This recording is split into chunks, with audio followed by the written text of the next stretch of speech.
I like to throw a spanner in the works occasionally, so I might just, you know, start auctioning off Mark's cellar. That has been known to happen.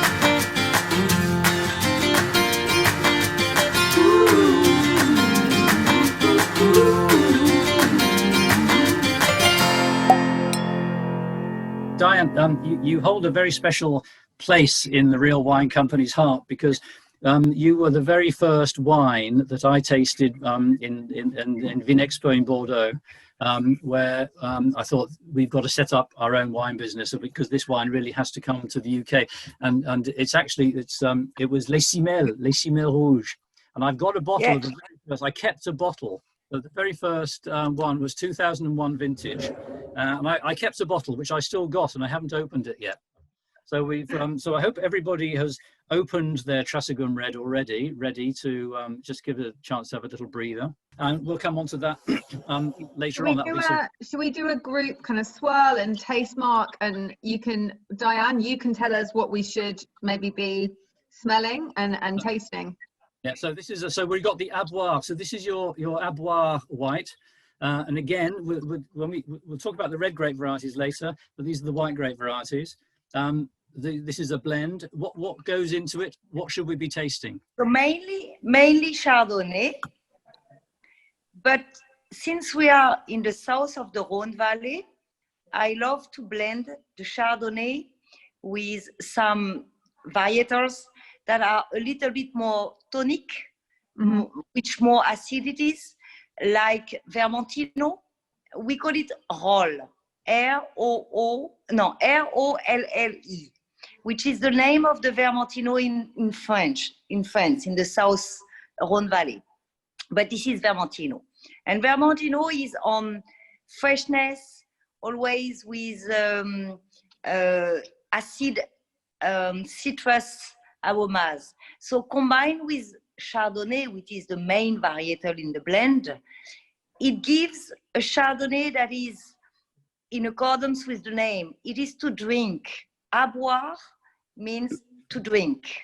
So Aboire is a blend of 80% of Chardonnay, a little bit of Rolle, Vermentino, which gives to the Chardonnay a little bit more freshness, citrus aromas, and makes the wine easy to drink. Kind of got some figs and pate that I'm drinking it with, which is delicious. But it's a very, it feels quite rich as well, I think. What would you eat with this, Diane, when you're having at home? For me, with this wine, the most important is the pleasure. The pleasure you have when you take it. So the most important is with whom are you? You never drink wine alone.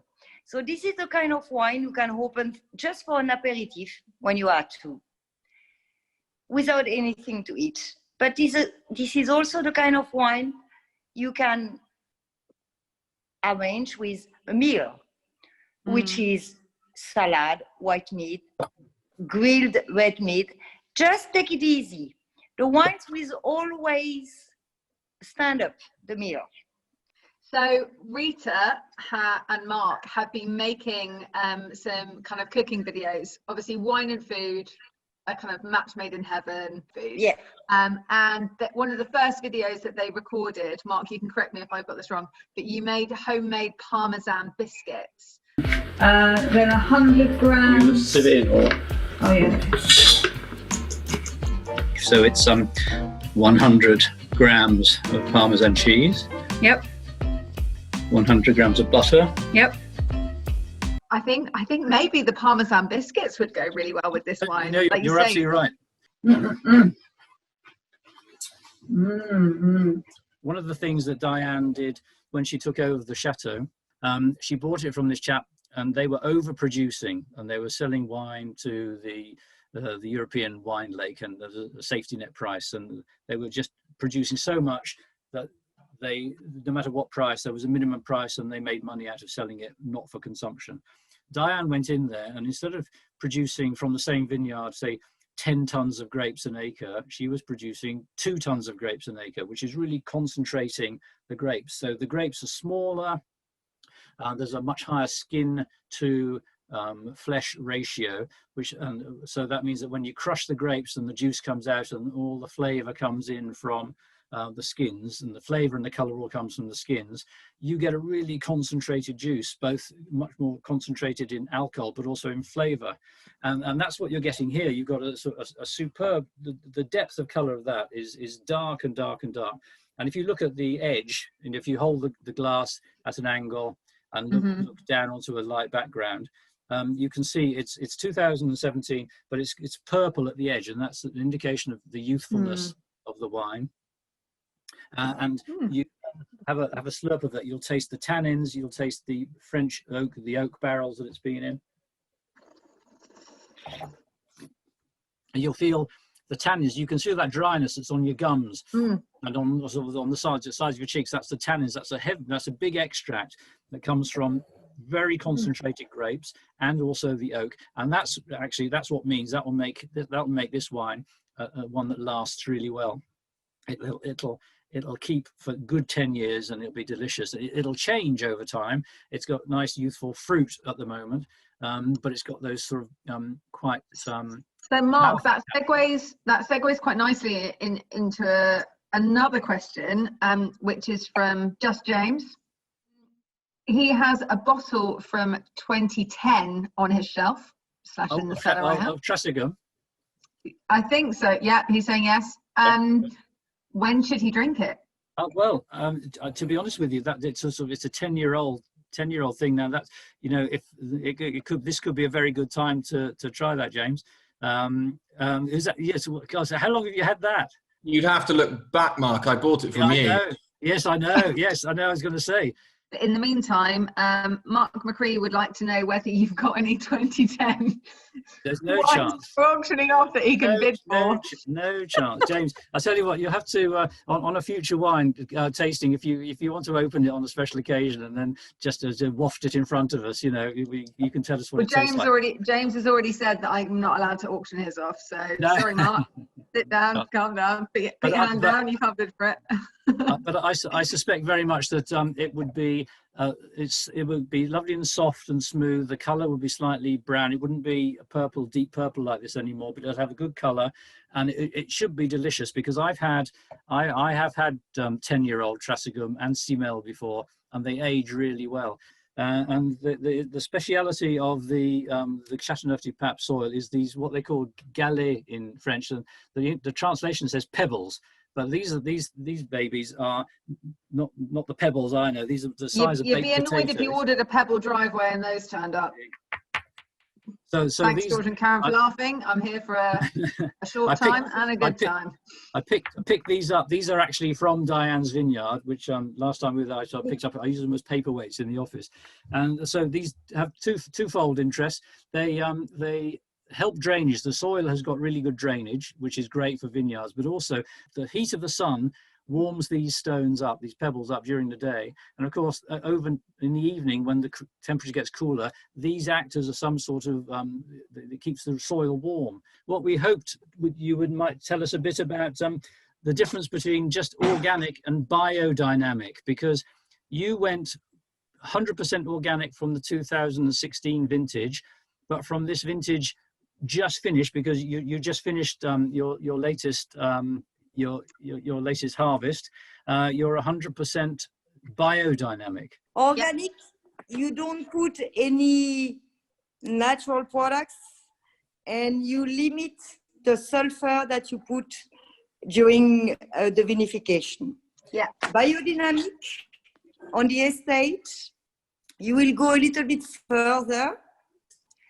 It means that you will low down the quantity of the two only products that you can use, which is copper and sulfur. Sulfate. Okay. Copper sulfate, which means you can stop, you're allowed to dust the vines to stop mildew. In biodynamic, in the vineyards, you will low down the quantity of copper and sulfates. In order to do that, to low down the quantity that you use, you will have to do something else. You will have to ask to the vines to protect themselves a little bit more. And for that, you will have to help them. and you will have to put 2 different kind of amendments. One is mineral, the other one is organic. The organic amendment that you will put is cow poop. How do you say that in French? How do you say that in French, so I know for a future reference? Bouse de vache. Bouse de vache, the shit of cows. That we put in the horn of the cow. Yeah. And then do you bury it? Exactly. That we put under the ground for 6 months. Yeah. Okay, so cow horn, underground, and cow poop. Yes. Then we take out this this organic amendments after 6 months, and we dynamize this product. Dynamizing is the most important thing in biodynamic. It means that we will give back to the product the energy.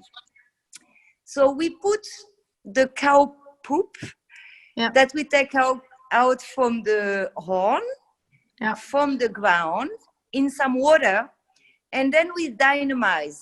So it means that we put in water and we mixed in order to do some vortex and to achieve a crystalline form that is more efficient.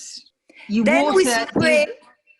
spray the water on the vines, and we give back to the vines all the energy and the efficiency of the organic parts. Biodynamic is actually taking it a step further, and it's very much about the circle of life. It's about the different energies and harnessing that. It's kind of taking composting to the next level. We have balanced the soil, then the vines can take from the soil whatever she needs. Yeah. And the difference is really in the tasting, and is also in the fermentation process. Yeah. Oh, hang on, Rita, for those of you who'd like to know, Rita has got an actual picture of the horn buried in some kind of soil.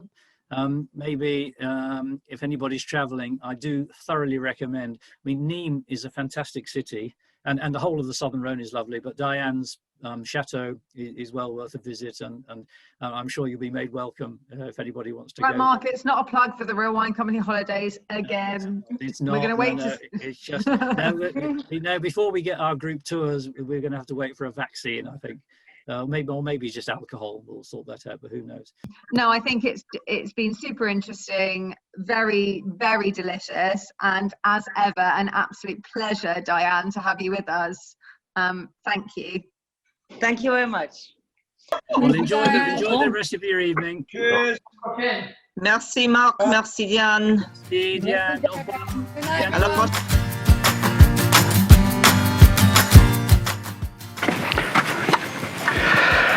Hello, Mark and Rita from the Real Wine Company here. Hope you enjoyed the video. And if you did, well, we hope you did, what you've got to do, you've got to like it. Subscribe. It doesn't cost anything to subscribe, so you just press the subscribe button, which gets more subscribers. Like it. And comment. And leave a comment or something. That'd be great. Thank you very much. Okay, bye. Bye-bye.